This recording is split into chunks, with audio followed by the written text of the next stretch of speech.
GTA 6 is right around the corner, and with it comes something we're all familiar with: shark cards, in game spending, microtransactions.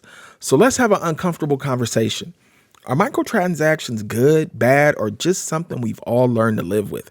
Welcome to Regular Dave Maneuvers. Appreciate you stopping through. If you're new here, we're just getting warmed up. Go ahead and subscribe. If you end up enjoying the video, throw me a like. It really helps the channel grow.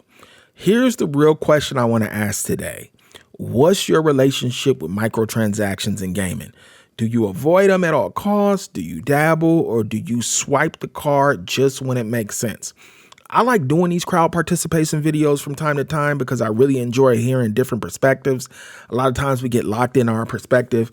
I read a comment and my perspective changes. So this is going to be especially good with something as personal as how we spend our money in games. Now, let me be honest with you. I'm older, and I don't think I'll ever fully get used to spending money on a game I already paid for. I've bought maybe 1 or 2 shark cards in my entire GTA Online life.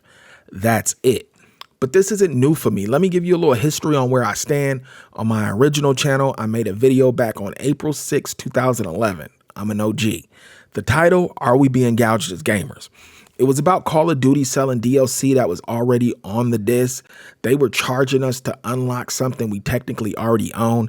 That's when I knew we might be headed down a bad road. Then in 2014, I made another video that has a comedy title for all my 2K heads. Where y'all at? Virtual Currency, a failed experiment. Now, clearly it wasn't a failed experiment for Take-Two. They made billions, but I could already see where we were going. And at the time, honestly, I didn't think gamers would fall for it. Turns out I was wrong. So fast forward to now, microtransactions are the norm. I just got to get over it. It's not going back the way it used to be.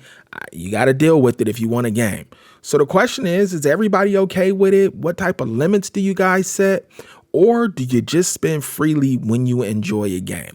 And more specifically, how do you think Rockstar has handled microtransactions in GTA Online? And are you concerned about the next installment of GTA Online or GTA 6, whatever they're going to call it, and the microtransactions, since they've had so much success over the past years with shark cards? Now, let's talk about the positives. They're optional, not required. You can play missions, grind, do heists, and build up your empire without ever spending any real money. That is a requirement for me, right? They cannot be forced, and you don't have to spend money. Rockstar does not make you open your wallet unless you want to. But one positive that we don't look at is it supports free content. Rockstar has released tons of free updates, and I don't really think there's any guesswork. These updates are funded largely by shark cards. But the positive thing is you don't have to pay for DLC. There is no $19.99 DLC. It's a free update. You get a ton of content, and you still technically don't have to open your wallet. Yes, they guide you towards open your wallet, but you don't have to. And that creates a last positive. It keeps the game alive, right? So the revenue for microtransactions is just a big reason GTA Online is still thriving after 12 years. There's no monthly fee to play. Yes, you can get the GTA subscription. I'm sure they'll up the ante on GTA Plus when GTA 6 comes out.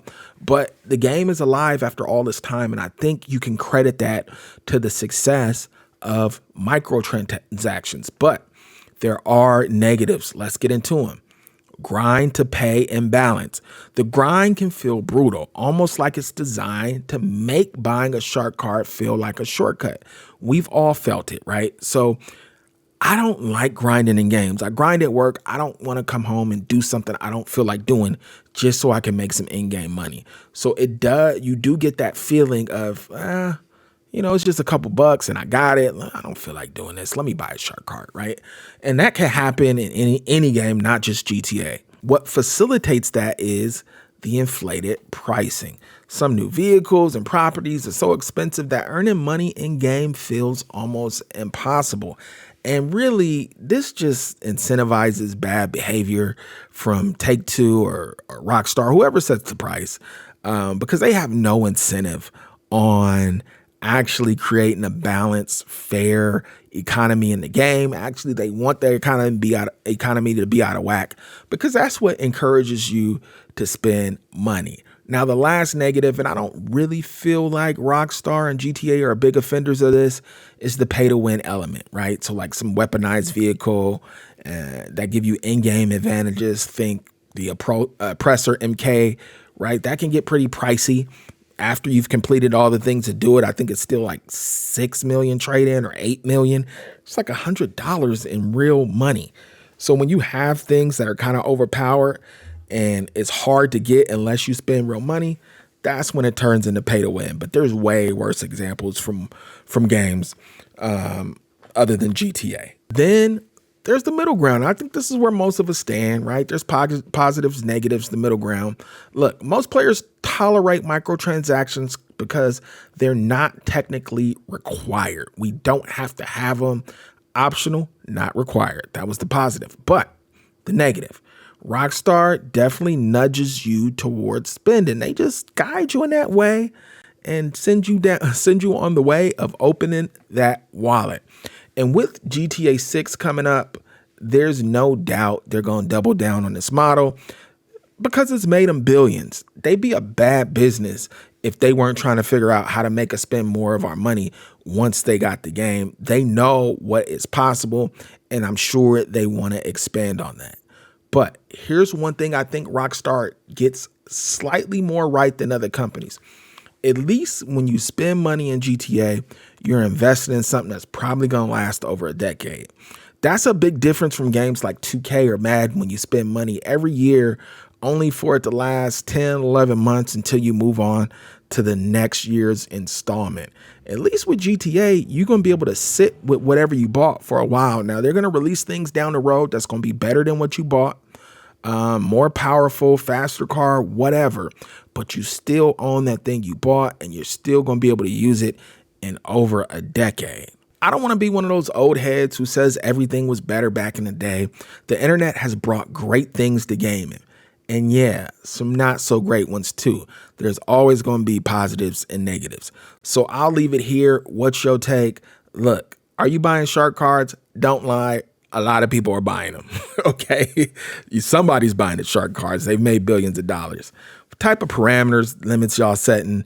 I know y'all not done with microtransactions. They just get warmed up, actually. Drop a comment. I'm genuinely curious on how y'all feel about this. I'll catch you guys in the next one. Peace. And now a lady's a pack that used to cost a dime. You hide not, go get it. That was my favorite line. And rapper Joe Ski Love is spit my favorite rhyme. Thriller, baby, you ain't lived if you ain't seen the 80s. Lincoln Continentals, Cadillacs, and Mercedes. Jerry Curls.